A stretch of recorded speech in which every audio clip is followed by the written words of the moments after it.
Bray is done now in terms of main event. Well, we discussed this a little bit earlier. Yeah, I mean, I don't think he's done as being a main eventer, but certainly as far as getting over as a huge star with WWE, yes, because there's only so much you can have a guy get to the finale and not come up trumps, you know, and it just takes the mick with this guy. I mean, he's been there for so long now. I can go back to 4 WrestleManias now, and he's lost at all of them. I mean, even last year he didn't have a match, but still The Rock, you know, completely obliterated them. So they didn't even get a rub off of him, and he's not even wrestling them. So it's a nightmare. Every time they've tried to get to a certain position, even with the Undertaker and Kane, it's just gone nowhere after. So no, for me, I think Bray, I don't know what he's going to do, how he's feeling about it personally, but I just think that character's done, you know, for me, quite frankly, which is, it's got to be one of the worst sort of, you know, white formatted things they've done in WWE, as far as, you know, a guy that is tailor-made to do so much with WWE. And I think he would have been a huge baby face as well, but they just haven't done any of that. Matt, what about you? Have you got any? Do you think there is still light somewhere? Are you still kind of holding out that there is still a chance? Nah, I'm just getting the feeling now that, you know, they've made a star in Bray in some capacity, and they use it for what it's worth, but are they willing to take it to the next level? I really don't think they are. There's been so many opportunities where they have had the chance to do that, and so many like moments when we've seen him stare down with Triple H and nothing would happen, and we've seen him get to the end, like nearly to the end of a Royal Rumble, and, you know, he's not the one. I just think he'll always be overlooked in favour of somebody else, and what with NXT and there always being new talent presented into WWE and going up the ranks, I think he'll be leapfrogged by many of them now. Yeah, I've got a feeling of that as well, to be honest with you, Matt, quite frankly, which is a shame, but yeah. Moving forward, Leah's back with us. Hello, you two. Completely loved your Super Show. It got me in the mood for Mania. My friends my friends also are now fans of the podcast, all 7 of them. My question is, why did Ambrose go on the pre-show? Well, you know, I've been reading a lot into this, and apparently, I don't know if did you see any of the Hall of Fame, Matt, at all? No, I didn't actually see that. Oh, well, I mean, for anybody that wants to check it out, the Hall of Fame, they do like an Oscars-style red carpet now. It's all very, you know, like very showmanistic type stuff. But they do this kind of like red carpet bit, and they interview guys coming in. Well, what happened was Renee Young, who of course is partner to Dean Ambrose, she interviews Dean Ambrose. Dean Ambrose, this guy doesn't seem to help himself an awful lot when it comes to interviews or podcasts and things like this. He kind of started to mess about as if he kept saying he all the women were going to be onto him, and he was trying to make fun with Renee because it was Renee. And I think from what I understand, WWE weren't happy that he was kind of like really making it obvious that they were together, and he didn't kind of do the interview that serious. And yeah, I heard he wasn't popular then, but also, not only that, the only other reason I can think of is that earlier in the week they done like one of these polls where they say, what are you most looking forward to at WrestleMania? And the Ambrose Baron Corbin match was actually the least favourite one, including the Battle Royal, by the way, and the SmackDown Women's match. And I think maybe it became a no-brainer to have that one taken out of the show, and it just, you know, was an easy fix. Matt, what is there anything you've heard that you can add to that with why it was there? No, but, you know, it's always going to be a tough call about what match gets bumped off the list. It was a difficult choice, and the only reason that I would kind of felt ashamed that it wasn't was because it had the Intercontinental title involved. If it wasn't for the title, then, you know, sure, that's fine. It just felt like the Intercontinental title should have been made a little bit more of a bigger deal than it was. But saying that, there was very slim choice about what should be on the pre-show. Yeah, absolutely agree with you there. Okay, stay lucky now. Pitbull sucked. End of. P.S. Stay lucky. Fair enough. Matt, does Pitbull suck? Did you get that great the show in the middle of the songs? Did you listen to it? Did you love it? Well, I've got to say, I wouldn't know if he sucked because I fast-forwarded the guy, I didn't even give him the time of day, This is not wrestling. This is not what I've come here to see, so, no, see you later. Zoom on past that to the next match. Yep, fair enough for that one. Patrice now. Incredible podcast. Will WWE reunite three-man band? Just kidding. They could do now, couldn't they? Jinder's back there now, so yeah. With Drew McIntyre, maybe you never know. It's not the Shield we need to look out for, Matt. It's the three-man band. My question is, why does Triple H get the best entrances? Well, I think we answered that earlier. Listen, the guy is up. I mean, he's had these great entrances for a long time now, so I think it's just become something that has to happen every year. But I feel like they could have other guys having good entrances as well as his. But yeah, I mean, he's Triple H. It's no secret of his role in the company. And I guess if we were all there, we're going to make sure we get some good stuff as well. But yeah, I mean, listen, I would like to see some of the other guys get some humongous, crazy entrance as well. But next year I've got a feeling with the likes of Shinsuke Nakamura and Finn Balor, you may actually see a lot of that happen there as well. Because if you look at the NXT stuff, Matt, where you see Triple H have quite a lot of imprint on, those entrances, they're outstanding. They're really good. There's a lot of thought in them.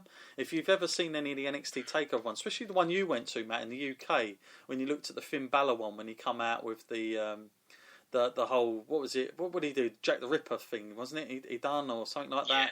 He come out with. I mean, it seems like Triple H, he wants guys to have it, but it's just he's not obviously the full guy on the main show. But from my perspective, Matt, it's not really because of Triple H himself as an ego. I think it's just the way WWE is. But I do think next year you'll be surprised. Matt, anything to add to that? Yeah, it's just convenience, isn't it? Really, I mean.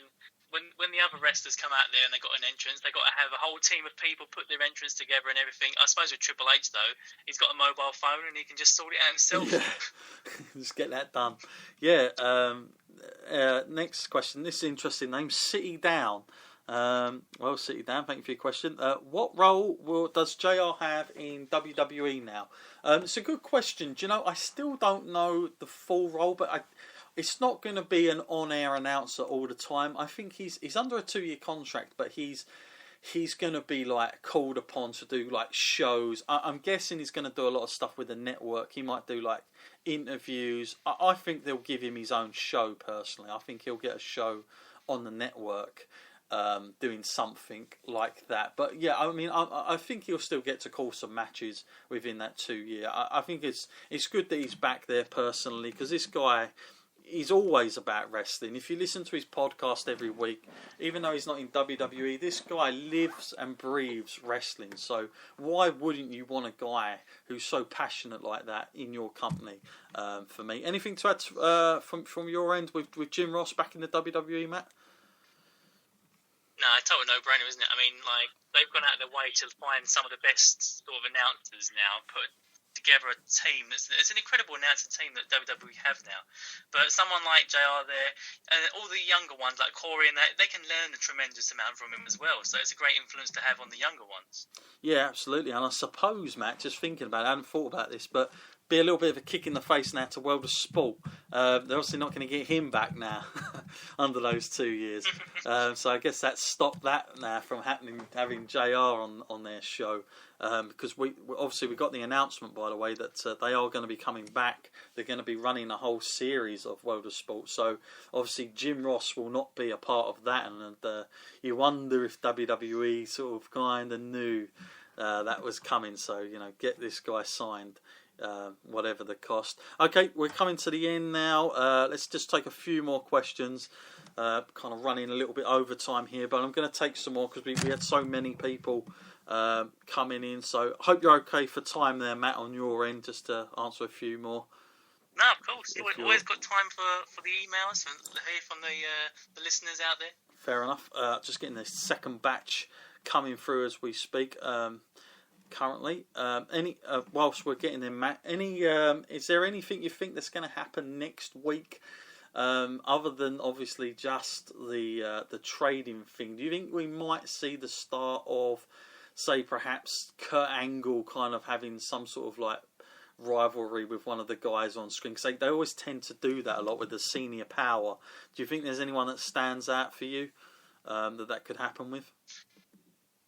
Yeah, they're going to have to start doing something like that. And I feel like they brought Joe up, and he's not doing anything, you know. So, and now Triple H seems to be out of the picture. They need to focus on Joe a little bit, because otherwise he's just going to get lost along the line somewhere.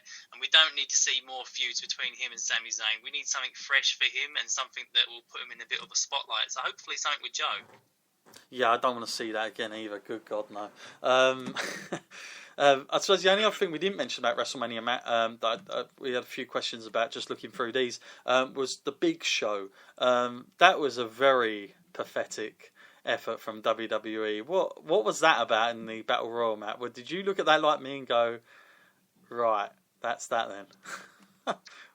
Yeah, well, if we're to believe that it was like his last WrestleMania, then that's a terrible, terrible shame, you know? Like, he should have something specially crafted for him, a match designed just to show off his talents and his size and what an incredible athlete he's been. Not just throw him in there with a load of random people and then chuck him out and like a piece of garbage. That's not what I want to see at all. And hopefully, you know, it will have some time off, and WWE will have some time to think, and Big Show will have some time to think, and then maybe they can come together at another point and say, actually, we have this amazing idea for you and how you will bow out of the company. So you want to come back for one last hurrah? That's what I would hope for. Yeah, I mean, he's still under contract from WWE, but I mean, that was under his contract. That is his last WrestleMania. So unless he signs another deal, that was it. And the way he was speaking, he said to everybody that this is his last WrestleMania. So I was like, really? That was it? That's all they done for the guy, was just get thrown out like that? Just seemed really bad. Okay, let's just take the last few more questions then. This is from Lee. Mania was sweet. Didn't think much on TakeOver. Not saying it was bad, but it wasn't to the standard that we've come to expect. Man, we haven't actually spoke about TakeOver, but obviously you've seen it now. What did you make of the show as a sort of an overall? Well, I don't know whether it's because I went into TakeOver like expecting a lot less, looking at the roster, thinking, okay, they can't deliver as much as they normally do, and then when I actually got like about halfway into this, I was like, wow, this is blowing me away. What is it about this? I saw that tag team match, and I thought, wow, that was flawless. I thought the Authors of Pain, you know, they went into this as an obscure team that not many people like really gave like much time to, and then they came out looking like stars. I think the Revival did a good job of showing them off, as well as did DIY. And I think they all took a little bit something home from that match, and they all got a little bit something out of it. So I was a big fan of the way that they played that one. And similarly, like with Oscar, like I was kind of invested into that. I did want to see whether the undefeated streak would survive, whether we could continue this. And, you know, I was surprised at just how good Ember Moon actually is. This was the first time that she had enough time to showcase what she can do in the ring and show off her skills. And I think that they're pretty solid. And I think that when Asuka goes up, like from NXT to the main roster, leaving it with Ember Moon will be a good decision, because like she can actually hold her own. Yeah, no, I was really impressed with her. What did you make of the Bobby Roode match, Matt, and Shinsuke? Was that to your liking? Yeah, this one was pretty good as well. I mean, I know the first one was all set up on the injury angle, just designed to get us to this match at WrestleMania time. And I thought they, you know, I'm not going to say it was like a 5-star match, because I feel like both guys have had better matches with different people. But it was a good match. Just not really like the best pay-per-view main event of NXT that I've seen for a while now. It's just maybe it was the way that Nakamura lost. You know, it just felt like too clean. Yeah, I'm with you on that one. Okay, thank you for your question there, Lee. Just Joe, a wrestler called Just Joe at one time. Sure there was. Well, he emails in anyway. Roman ending Taker's career. bloody disgraceful. Hope Brock knocks his head off. Put very subtly there by Just Joe. And lastly, Jenny.